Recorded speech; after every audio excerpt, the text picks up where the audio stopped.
was quite curious to see how the R9 to 90X would perform in 2025, especially since the latest driver released for it is from 2021.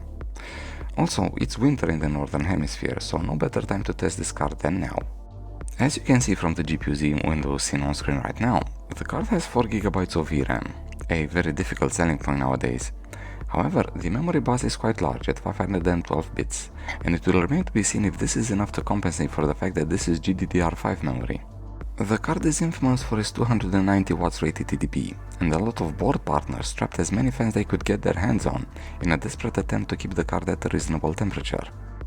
The sample that we're testing, however, uses a blower style cooler. Sure, the heatsink is massive at 750 grams, but a single fan is not going to cut it using the default fan curve. Temperatures would rise past 80s with no sign of thermal equilibrium, with lots of people reporting values north of 90 degrees Celsius. And I don't care what AMD says, that kind of temperature will induce mechanical stress in the PCB, with the expected effects on the longevity of the device. So, a custom fan curve it is, sacrificing, as always when it comes to this particular card, the noise levels for better thermals. And this time around the temperature stays under 70 C in load, for a delta over ambient of 48. In our previous test, the card was frequently bottlenecked by the test system, and despite using a newer platform, a Ryzen 5 3600 and 32GB of DDR4 at 3000 MHz, using low settings for the multiplayer games will still result in CPU bottlenecks. Those will be pointed out as they occur. And just like mentioned in the previous videos, I'm going to label the experience as good if the 1% low stays above 60 FPS for a fast-paced game, and above 30 for a slower single-player title. In the case of Delta Force, we're aiming at 60 FPS for the 1% lows. Low setting is the key here, and although not listed in the minimum hardware requirements, the R9 to 90X can play it. 1080 resolution has the card averaging 77 FPS, and the 1% lows is ever so slightly below 60. Dropping the resolution will increase the performance metrics to 115 and 87 respectively, at 1280 by 720. But I'd avoid dropping the resolution too much. Just like the Battlefield games it wants to be an alternative for, you will need to be able to find targets at range. Fingers crossed these games last more than the following title. Despite XDefiant being scheduled for shutdown in March 2025, I still wanted to gather performance statistics for it, because it is a good example of a game friendly with older hardware. So, low settings at 1080 resolution had the R9 to 90X averaging 160 FPS, and 1% lows at around 100. Lowering the pixel count will increase both average and 1% lows up to 247 and 136 respectively, at 720 resolution. But honestly, there's no reason to do that, 1080 low will do fine. Rainbow Six Siege seems to run just fine at low settings. 1080 resolution and full rendering scale has the 1% lows at almost 120 FPS, and the average above 140. With these values, there's really no need to sacrifice the pixel count for more performance. If you decide to do so though, then consider 1080 resolution and 50% render scale. The upscaler is quite decent, and both 1% lows and average increased to 157 FPS and almost 200 respectively. I was really eager to try out the finals, especially when the previously revisited cards provided a good experience. I tested the game at low settings, but only 720 resolution managed a clean 60 FPS for the 1% lows. However, both 1080 and 1600 by 900 have a decent mid-50s for the same metric, so you're not really stuck at 720. I am a bit concerned by the average FPS. It increases ever so slightly as the resolution drops, and I would consider this to be a platform bottleneck. I got a smile when the Fallout 4 launcher recommended the high preset. The slower cards tested earlier had no problem at ultra settings, so I ignored the launcher's suggestion. Diamond City at 1080 resolution and ultra settings has the R9 to 90X firmly planted in the 60 FPS cap that the game comes with. The outside scenery, however, with a lot of vegetation, has the 1% lows dropping in the high 40s, which is totally fine for this lower paced title. I initially ran Apex Legends at 1080 low settings with no extra command line parameters, and the card managed to touch the 144 FPS cap. With it removed, the R9 to 90X provided an average FPS of 140 and 1% lows of 94. There's really no need to drop the resolution to get a higher frame rate, especially since the performance gains are not that big to begin with, 188 and 121 FPS at 720 resolution. Shadow of the Tomb Raider is an older single player game, so to no surprise it is very much playable at 1080 resolution even at the highest settings. Both the average FPS of 55 and the 1% lows of 40 are actually good enough. this is a stealth single-player title after all. On the Haswell-based Xeon, CS2 was limited to about 120-130 FPS on average.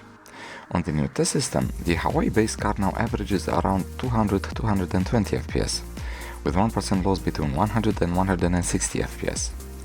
This is significantly better, obviously.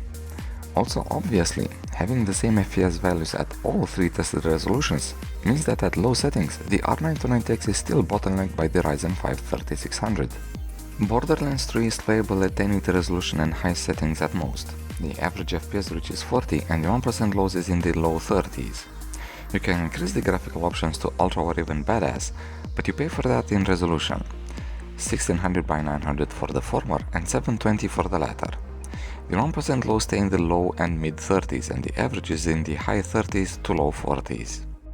Resident Evil 4 is still very much GPU limited, so the numbers the R9 29X managed to get are no surprise. If you want the 1% low at 30 or above, then your choices are limited to 1080 resolution and preferred performance preset, or 1600 by 900 or lower at the balanced preset. The first one, but with FSR disabled, has the R9 29X averaging at 71 FPS with 1% loss of 42, while the second one has an average close to 60 FPS and 1% loss of just shy of 30. Just like with CS2, playing Fortnite in performance mode will have the GPU bottleneck by the system, albeit at a significantly higher frame rates. The average now reaches just above 200 FPS and the 1% loss stays close to 130. This is noticeably better than with the Haswell CPU, but it's still a bottleneck. And before you start praising the R9 29X or bashing the Ryzen CPU, this happens mostly because of using the performance mode with a GPU that doesn't really need it. Performance mode, however, does improve visibility, and that's why I like using it. But I also put a frame cap of 60. Anyway, Fortnite Reload is not going to shift the bottleneck to the GPU. The maps being rotated are smaller, so to no surprise, we still get the same performance numbers for all three tested resolutions, an average above 200 FPS and 1% loss around 100. The numbers show a game experience not as smooth as with the main Seasons map, but honestly I could not notice the difference. I tested Terminator resistance on epic settings on somewhat weaker cards, so I did the same when testing the R9 29X. At 1080 resolution, the card averaged 76 FPS and got 1% loss of 57. With all settings maxed out, the only thing left to do to get better visuals is to increase the resolution. At 1440, the game is still playable with the 1% loss at 36 and the average at 50 FPS. Overwatch 2 is the game where the card breaks the 500 FPS mark for the first time. The secret was 720 resolution and low settings. But even at 1080 resolution, the card averages well above 250 FPS, and with the 1% loss in the 70 to 80% of the average FPS, the game experience is quite good. I found it particularly weird that Far Cry 6 runs acceptably at 1080 resolution and ultra settings. The 1% loss is 36 and the average is 44. Dropping the quality settings will increase the performance up to 65 FPS on average and 55 FPS for the 1% loss at 1080 medium. The new test system cleared up the mystery surrounding the statistics gathered for Dota 2. 1080 resolution and low settings had almost all cards averaging between high 80s and 100 FPS, including the R9 29X. The new system, however, has the GPU averaging 142 FPS and 1% loss of 76. As for control, the card will provide a playable experience up to 1080 resolution and medium settings. The average FPS and 1% loss were 54 and 33 respectively. Some of the boss fights can become quite intensive though, so dropping the settings to low is a good choice. The metrics then become 85 and 60 respectively. I gave up on the low settings for GTA 5. The card is powerful enough to send the game into engine-related limitations.